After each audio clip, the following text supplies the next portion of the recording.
Foi uma emoção muito grande, saber que a nossa história estava fugindo de Cachoeira de Macacu. Já não estava mais resumido a esse espaço aqui. Nossa história estava correndo o mundo, ganhando o mundo.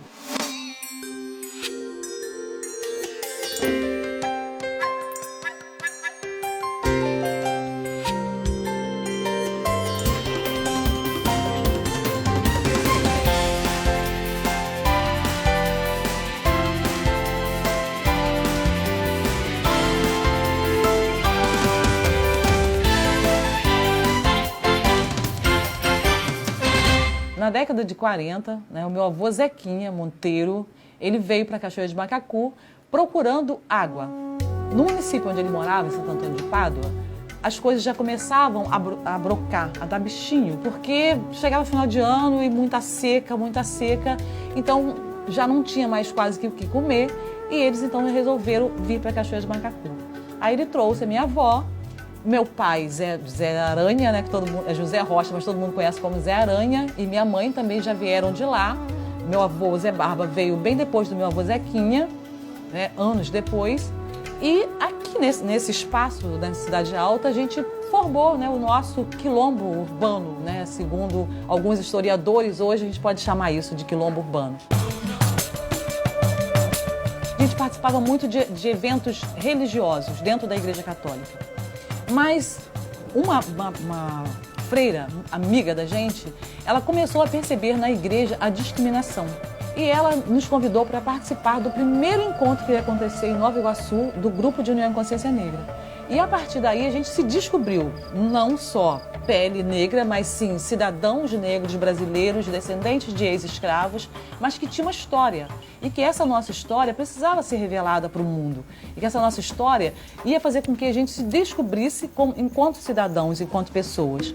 E foi onde a gente começou, então, a nos descobrir culturalmente, educacionalmente, e descobrimos que a nossa história tinha vários leques, Ela não apontava só para a escravidão, mas que a partir dessa escravidão a gente podia ter vários outros leques aí que ia nos conduzir para um mundo melhor, para uma cidadania. E isso foi muito bacana a partir de 80 com o Grucom. E foi muito complicado, porque muitos não aceitavam isso, Era uma coisa maluca, O que é isso? Falar de negros, um grupo só para negros, ou é um grupo aberto para a comunidade? Então foi uma coisa que no início muitos não aceitaram, muitos não entenderam. Mas a gente suou a camisa, batalhou e o Grucom está aí hoje com 35 anos. No momento, nós temos o trabalho que a gente faz com as crianças, que não vou dizer que seja tirar a criança da rua, porque Cachoeiras a gente não tem criança na rua, a gente tem criança desocupada, com tempo livre, mas não criança na rua, A gente traz essa criança que, de repente, não tem nada para fazer o final de semana para cá. A gente conversa, a gente faz arte, a gente faz teatro, a gente faz de tudo um pouco. E temos, à noite, um grupo de senhoras que participa aqui com a gente, que estuda, que não tiveram oportunidade na infância, de segunda a quinta, e português, matemática, cidadania, etc. Temos também um projeto com as escolas, de levar o Grucom para dentro da escola. E o que a gente faz com isso? A gente leva um filme, debate, então a gente chama de um pequeno seminário, onde a gente vai debater com o aluno alguma questão racial, seja lá de que origem for, mas a gente leva isso para dentro da escola, isso a gente oferece às escolas isso.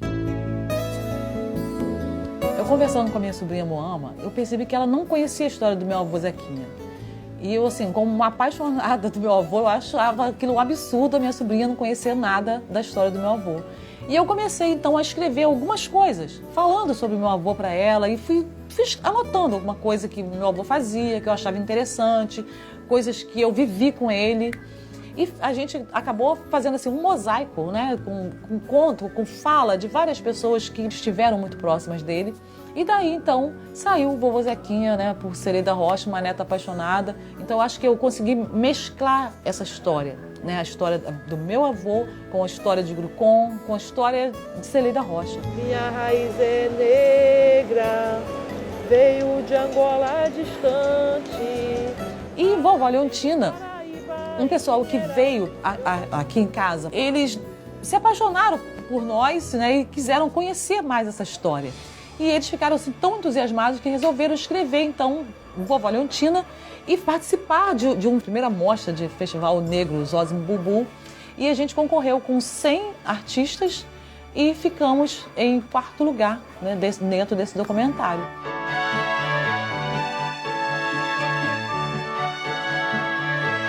Vovó Leontina acabou indo parar na Suíça, né? E quando a gente chegou lá, a gente pôde ir a várias casas de vários brasileiros para fazer um sarau literário, né, onde a gente apresentava o livro, o documentário e depois tinha um bate-papo. E fomos também ao Maxim Theater, que foi um grande evento que a gente fez logo assim que a gente chegou, foi na quinta-feira, com a casa cheia. Eu me senti importantíssima, né, como uma tradutora, falando em alemão, traduzindo em português.